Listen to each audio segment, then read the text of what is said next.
Hi everyone, my name is Yasmin Juarez. Welcome to my presentation on my unit plan. This is a 10-day unit plan on the novel Wuthering Heights by Emily Bronte. Here is a quick overview on what I will be discussing in this presentation. First, I will provide a quick unit summary. Then I will present the student goals. Finally, I will tell you about the technology resources I used, how they support my students' multiple intelligence, and how the students will use these resources during the unit. First, a quick unit summary. Like I mentioned before, the focus of this unit is Wuthering Heights. This unit is intended for a 12th grade AP English class. AP students need to have a number of novels under their belt so that they can prepare for the AP exam essay. So this is a great novel to read with them. They will read about 3 chapters a day on their own time, and we will complete activities during class time and after class if the students need more time. I have 3 student goals for this unit. The first is students will determine the relationship between the author and the genre of the novel. The second goal is students will analyze the author's choices of language and characterization. And the third goal is students will analyze the themes in the novel.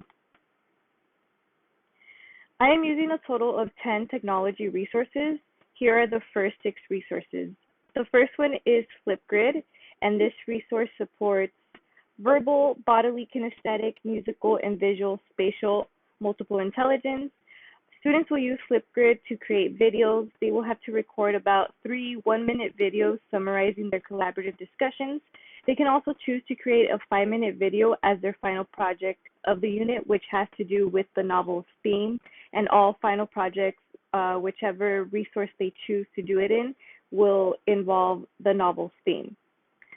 The next resource is Padlet. It supports interpersonal, intrapersonal, naturalist, visual, spatial, logical, mathematical MIs. Students will use Padlet a couple of times throughout the unit to make lists of characters and themes found in the novel. The next one is Nearpod, and it supports visual, spatial, and musical MIs.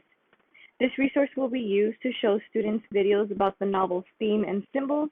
These videos have embedded questions that students need to answer.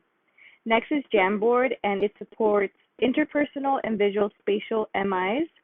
This resource will be used in a collaborative project where students work in a group to create character posters. Next is MindMeister, and it supports naturalist, visual, spatial, logical, mathematical MIs. Students will use MindMaster to create a family tree about the 2 families in Wuthering Heights. Next here is YouTube, and it supports visual, spatial, and logical mathematical MIs. This resource will be used to show the students videos related to the novel. These 4 resources are Google applications that students use throughout the unit plan. Aside from these 4, the students will also use Google Classroom to access all the assignments and other resources for this unit. Google Slides supports interpersonal, naturalist, visual, spatial, logical, mathematical MIs, and students will use this many times during the unit. They will create vision boards connecting characters and themes in Wuthering Heights. They can also create a slides presentation as their final project. Google Docs supports interpersonal, intrapersonal, visual, spatial, logical, mathematical MIs. Students will also use this many times during this unit, and they will turn in the author's Facebook feed assignment, exit tweet, and compare and contrast paragraphs through Google Docs. Next is Google Meet. It supports verbal, interpersonal, visual, spatial MIs. This resource will be used for distance learning especially. Students will participate in breakout room discussions. Finally, Google Forms. It supports interpersonal, naturalist, visual, spatial, logical, mathematical MIs, and students will use this resource at the beginning of the unit to complete an anticipation guide about Wuthering Heights. So that is my presentation. I hope you enjoyed it. I had fun developing this unit and figuring out ways to incorporate different technologies. Thank you for watching.